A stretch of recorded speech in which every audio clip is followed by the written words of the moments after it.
witness the might of the Jabari. First time. Whoever.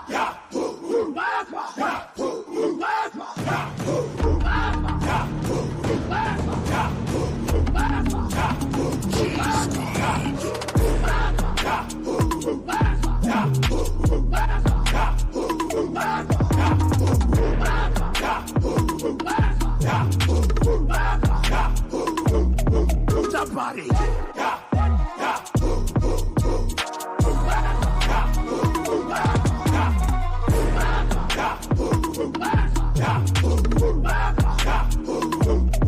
Somebody.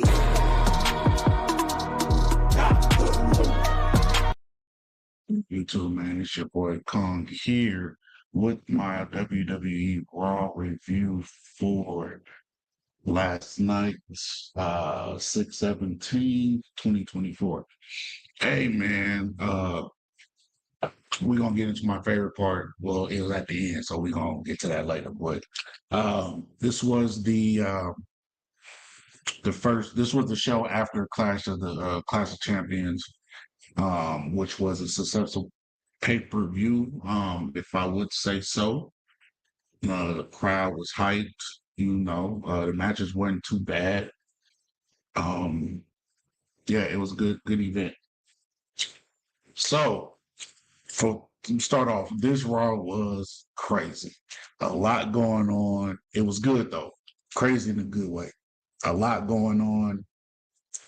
Storylines, wrestling, it kind of had it all, man, and it was, of course, it was 3 hours, good matches, good qualifying matches for the Money in the Bank and the female and the males won Money in the Bank, so go over some of the matches that they had. Was Money in the Bank qualifying match. There were triple threat match for the men and the females. The female first was Zelina Vegas, Kiana James, and Io Sky for that one. And then they had the men's qualifying, which was Jey Uso, Rey Mysterio, and Finn Balor. They also had a match with Dragon Lee versus Carlito. So to kick off Raw, your boy comes back, Seth Rollins. Crowd goes crazy, of course. With them, we think we've seen him in a minute, a few months, I know. It was epic. The crowd was into it. He got a big pop. It was surprising too because nobody really expected him to come back yet. Especially considering what's going on with his wife, Becky Lynch. So it's rumored that she was leaving the company, but I don't see that happening at all. They're not going to let her go. So I don't know why people are even thinking that is a possibility. You already know that's not going to happen. If anything, it's storyline, or she might be holding out for more money, which they're going to pay her. They're definitely going to pay her. So Seth Rollins out there, and he's talking, about getting the championship back, going to going to the Money in the Bank, winning it, and cashing in. Sorry. Then Damian Priest comes out and interrupts him, basically tells him, hey, you don't have to worry about all that. You want a match, I'll give you a match at Money in the Bank. So you're going to have Seth Rollins versus Damian Priest for the championship at Money in the Bank. If you see me looking, of course, I got my notes and everything. So, so that was that. I give that segment a B. Wasn't bad, wasn't bad at all. At all, really.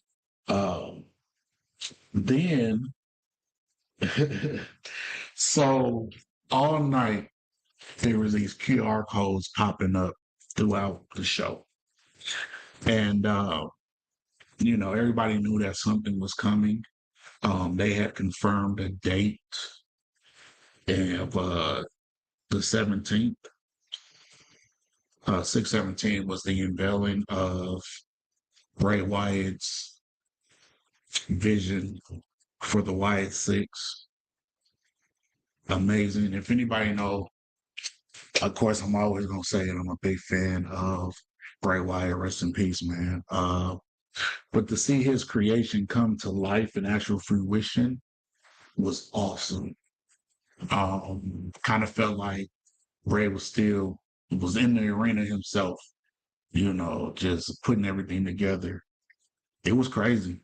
It was crazy. It was yeah, so after the match between Jey Uso, Rey Mysterio, and why I keep forgetting the other dude's name like that. That's horrible of me. Hold on.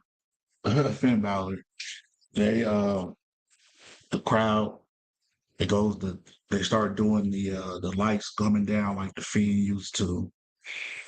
And then it kicks over to the entrance, the main the ramp entrance, and there's the infamous door that Bray Wyatt came out of when he came back.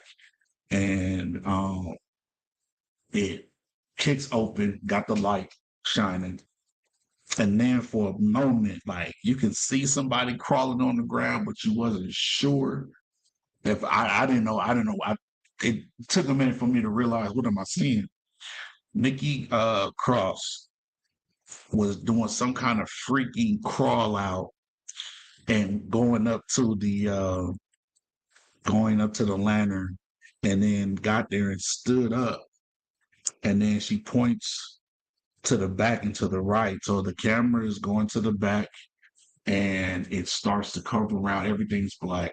You see like smoke on the ground or fog on the ground. Then you start seeing bodies laying in the fog. And then as you're going in, is each character that's coming to life. So when you went through the first turn, you had Rumbling Rabbit. And if anybody knows, Rumbling Rabbit is being played by Eric Rowan, one of Bray Wyatt's close friend, and he was in the faction with him, the Wyatt family. And so you go in. Now you go to the back. There's still smoke everywhere. There's still carnage all over all over the ground. And then you see the Buzzer, Marvin the Buzzer, sitting on top of the some kind of cable box. The dreads coming down. There's blood everywhere. Then you go through that curtain, and then there was Husky the Pig. I don't know if he's going to be called Husky the Pig, but it was John Gacy. So you got John Gacy there as the Husky the Pig. Then you zoom in and you see Chad Gable get knocked on the ground, got like a blood thing coming down his face or whatnot. Then it pans to Uncle Howdy, right? Uncle Hattie standing there with his arms wide out, the light coming behind him, the badass, like looking like a badass. Uh, and he's walking through all the carnage. And as he makes his way back to the ring, each member is attaching or is basically following him on the way back out to the main screen. I mean the main stage. And they go out. Uncle Howdy then picks up the lantern, lifts it up. They all kind of get in together, which is a badass moment. Badass moment. And and the crowd goes crazy. You hear holy shit, holy shit, holy shit.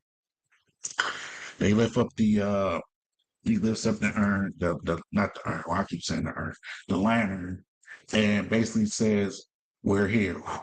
And then blew out the what's name, and then it goes off. Uh it's concluded. When I tell you, I think that was the I know for a fact that was the number one trending segment of Raw. Uh, I would say it's one of the better Raws that I've seen in a while. Of course, but it was so everything was just perfect. Everything more storylines. You know what I mean? Like I said, a lot of recapping on what on that whole situation. Uh, then you had Drew McIntyre come out, and he's pissed off, he's mad, and he gets in the ring and basically quits. Said he can't do this anymore.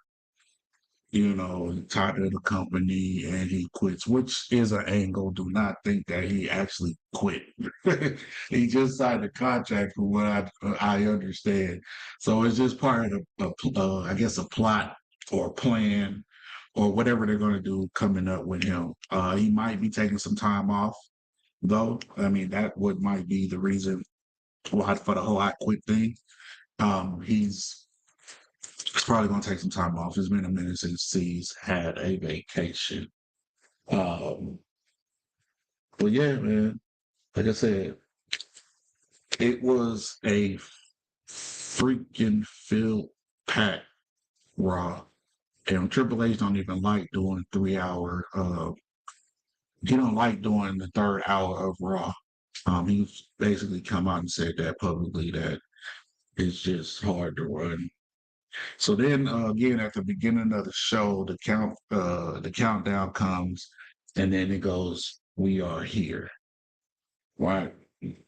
Crazy, crazy. Oh, Braun Strowman was versus Chad Gable. I forgot about that. There was some there was some matches. I was like, why does it seem like, okay, so Chad Gable's backstage, and he wants another shot at the Intercontinental Championship. And Pierce basically says, "No, it's time for you to get to the back of the line. You don't, you haven't beaten them yet, so it's time for you to, get to the back of the line." Chad says, "Oh, I'm not the back of the line type of person." He was like, "Okay, well, if you can beat this next person, then we'll talk about it." And he goes out to the ring with the rest of Alpha Academy. Maxine Dupree is still in a boot and on crutches. You got Tozawa, and of course you got Otis. Um, Chad Gable didn't know that it was going to be Braun Strowman that comes out, so he kind of has Otis in the ring with him when Braun Strowman comes out. Then they do their little face off, and then Braun says, "Hey, you don't gotta listen to this guy. Just the same old, same old." And then he goes in to start whooping Gable's ass, for real. And it was, you know, pretty much it was a quick match.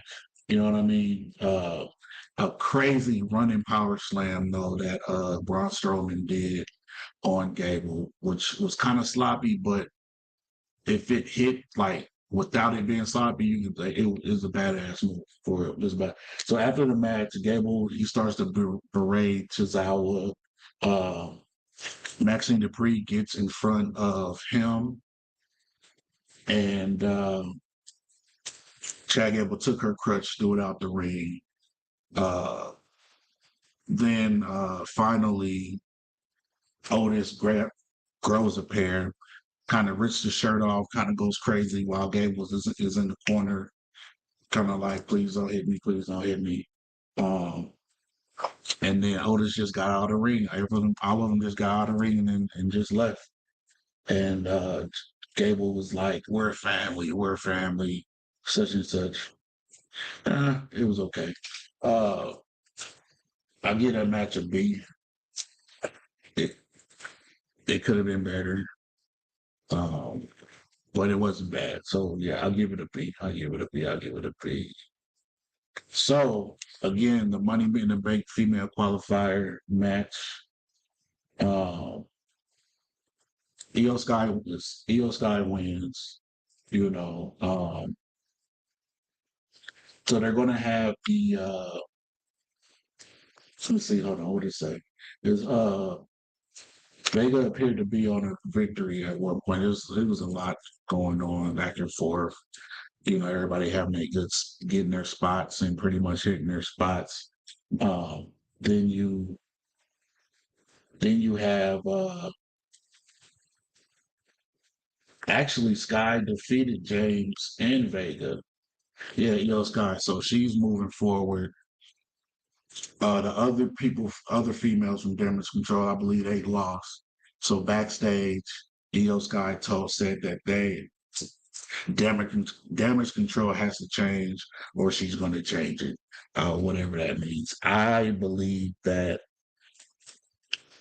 a lot of people are losing interest in damage control, especially since Bailey left. So I guess they're trying to. I guess damage control is trying to find their spot, their place in the WWE right now at this point. It was a good match. It was. I give it a B plus. You know what I mean? So then it was backstage. It it was announced that actually Finn Balor was the one that took Liv's hotel key. He said he did it for Dom's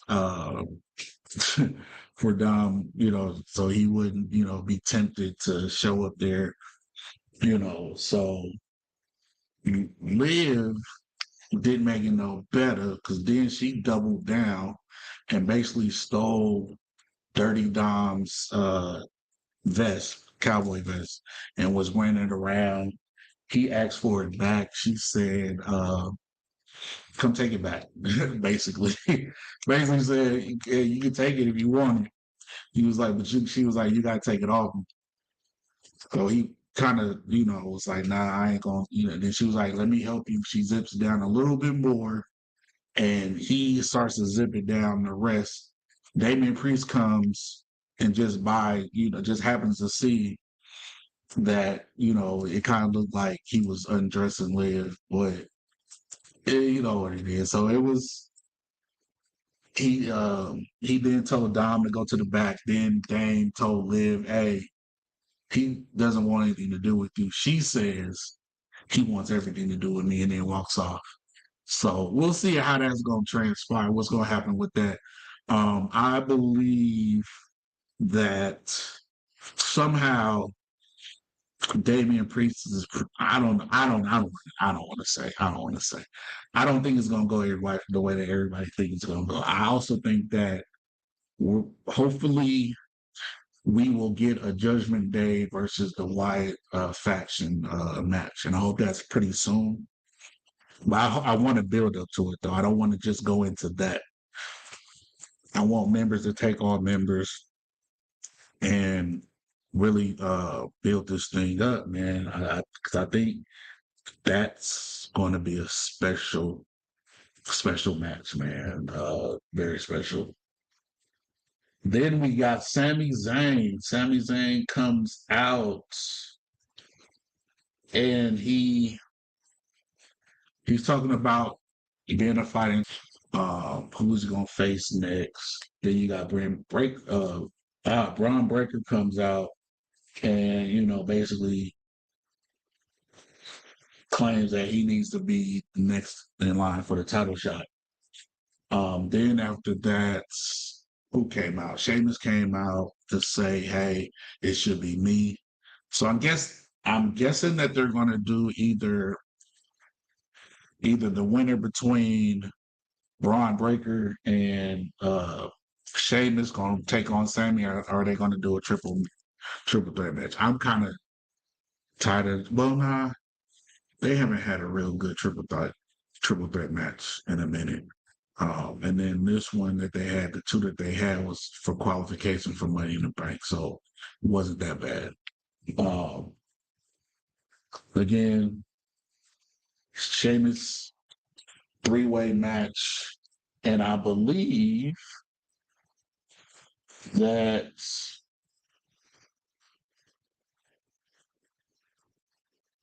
that was pretty much it. Dragon Lee took on Carlito. Liv Morgan comes out. Mysterio comes out. JD McDonough comes out. Selena comes out and attacks Liv Morgan.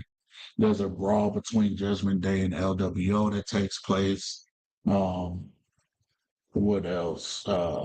Carlito scored the win off a backstabber against Dragon Lee. So that whole thing, I'm hoping that comes to a conclusion too. This LWO Carlito Judgment Day situation. Um, I believe the LWO need to be looking out for Santos Escobar and his boys. I think that is where they need to go to, and they need to go. They need to focus on developing that storyline. Um, yeah, man. Like I said, there was a triple threat match. Drew quit. um, Sheamus, Braun Breaker, three-way match. Oh, Braun Breaker hit. Oh, what's his name? Oh my gosh. Uh, where was it? What's his name? Uh, oh, Kaiser. Hit Kaiser with a crazy, a crazy spear, like around the ring. Like Braun basically ran around the ring and then hit Kaiser with a beautiful spear in front of the announce table. Like, damn, I thought his soul left his body, but that was crazy. Braun, if they gonna build him up like I think he is, and they're doing it slow because once this deal goes over to Netflix, I do believe that they have better plans in store for Breaker. So, and I can't wait for that too because I believe that everything is going to be up the ante, like the language. They might cut back. I don't think they're going to cut all the way back on the language just for the fact that it's Netflix now, and so I don't know how strict they're going to be on the cursing. I know The Rock came out and said that he hates being placed in a box to where he can't say this, he can't say that. So we'll see what happens, man, when it goes to Netflix. It's supposed to go to Netflix. Um, Raw is supposed to go to Netflix, not SmackDown, but Raw is supposed to go to Netflix. I think they say January 2025. Um, Again, at the end of the match, we had the unveiling of the Wyatt Six, man. Overall, I give Raw a B plus. It wasn't perfect. They could have did some things better, but it was a decent show, man. I'm just so glad that they finally unveiled the Wyatt Six, man. It's been months of build up. And I was actually getting tired of it myself personally, but they did it right. They did it right. I just hope that the WWE does something special with them since it's in memory of Bray Wyatt, man. I believe that a lot of stuff would have went different if Vince wasn't there. Vince shitted on Bray so many times and then cut him, made him reinvent himself. It was just horrible, man. And I just wonder if everything would have still happened the way it happened, even though he lost, he passed. Um, yeah, man, that was crazy, but it got real emotional to be able to see his dream come to life like that. Um, yeah, man.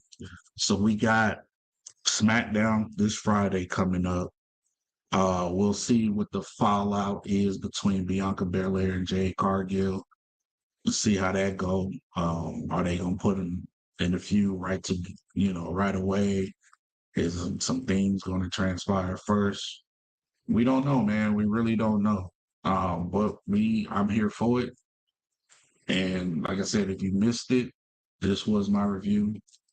If there's any part that you liked about the show, go ahead and put that in the comments. Like, share. If you disagree with any of the matches or my grading, go ahead and put it down in the comments. We'll talk about it. But this your boy Khan, man. We out, and that is the Raw review. for 6/17/24, and I'm out.